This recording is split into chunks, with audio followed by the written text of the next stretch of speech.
So I heard there was a little trouble with the layer mask lesson. So I'm making this video to support any student who still hasn't completed it. So step one, first start off by opening Photoshop. I found that avoided the glitch for me. So try that. And then you'll click on this link. It'll open this website.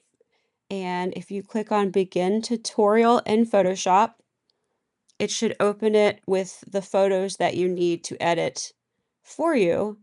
If I hit start tutorial, if for some reason you can't get these photos still, even after all that, I'm gonna upload them to the lesson. So just download them here. And then when you go to Photoshop, you can just take those images and drag it onto the canvas and it will drop them in here for you. See how it created a new layer? And then I'll hit check, okay, or enter. And then you drag and drop the other photo and check to apply that edit. So you'll have these two images now in Photoshop. So I don't want to have 4 images, so I'm going to delete them. But first, just a reminder, if you ever see this little square, you can't edit it until you go Layer, Rasterize, Smart Object, and then it goes away. So I'd have to do that to both in order to edit them.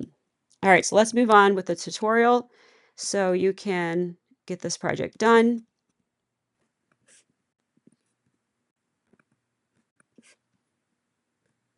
Okay, so it's asking us to add the layer mask icon to both layers.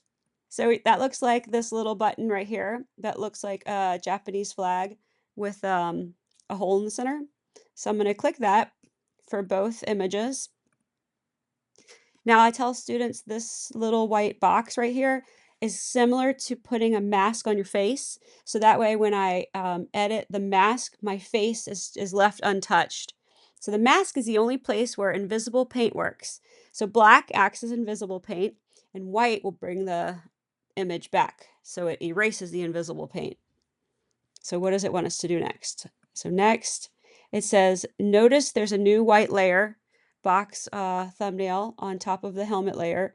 At first, you don't see any visual effect on the picture, but we have to use black paint in order for you to see any change. So we are going to make sure that we click on the mask that's next to the helmet. So you see a white box around this mask layer because that's the one we want to affect and edit first. So now it says go over to this the toolbar and click on the little tiny black and white box. What that does is it sets the foreground and background color to true white and true black, meaning if you accidentally pick this really pretty blue, it'll look like a dark gray, which is not what you want. So I double click and boom, you see it reset it to true black and true white.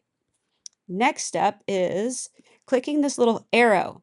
This right here switches the foreground background color, or friends, you can use the shortcut by using X, and that will also have the same effect. Okay, now says select the brush tool, and then it says paint on the helmet to hide part of it using the black paintbrush tool. So I'm going to paint over, and I can always bring back part of the helmet if I erase too much by using white.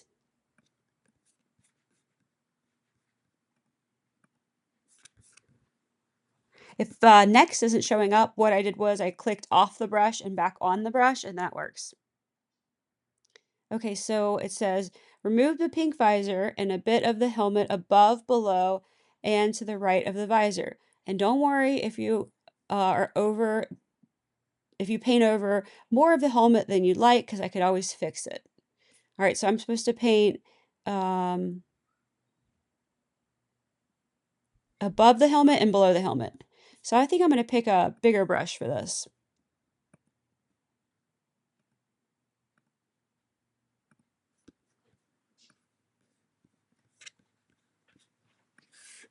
Okay, and then press next. Now see what happened to the image? The black paint on the layer mask concealed part of the helmet layer, revealing the portrait of the woman layer below. Click the bent arrow again to switch the colors from foreground to background, or press X. Now paint with white over any area that you want to bring back. So I think I might make this brush a little smaller, and I kind of want a little more of the helmet back.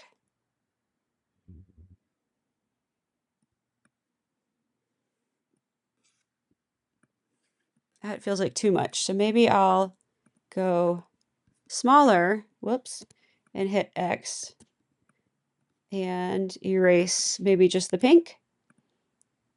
So it's hard to paint a straight line. So I'm holding Shift and clicking every time it changes directions. And I know it's erasing some of the black of the helmet, but I think it's fine. All right, it's a little closer. And I think I like that. So everywhere I paint with white, the helmet appears. And everywhere I paint with black, the girl appears. Because black makes it invisible so I can see what's below it. Experiment with switching between your black and white or pressing X to switch them till you get a design that you like.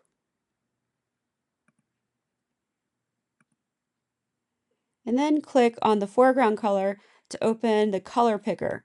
So we're going to double click or just single click on this black box right here, and you're going to make the H0, the S0, and B60.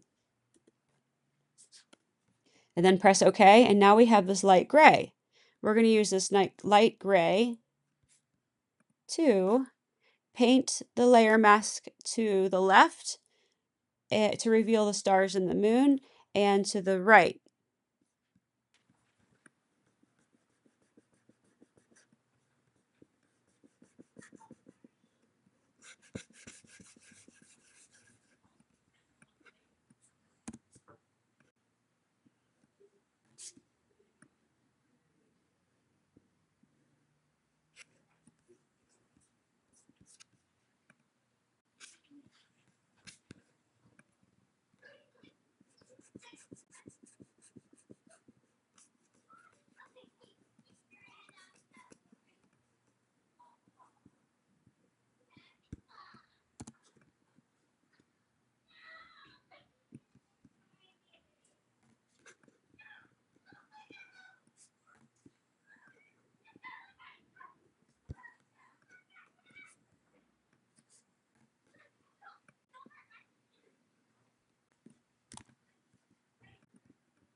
So the gray paint I added to the layer mask makes the helmet layer translucent, so like partially see-through whenever I paint. The result is a unique blend of the two layers together. Makes it look more like they belong together.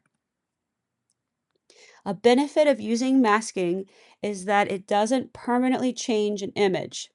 So if I hold down Shift and I click on this mask right here, it'll hide my mask layer and show me the original.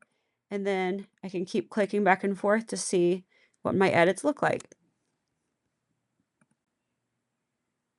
Now I'll turn the layer mask back on. And we're done. So how do you turn this in? I need you to turn in a JPEG so it's easier for me to open in Canvas. So I need everyone in Photoshop to go File, Export As,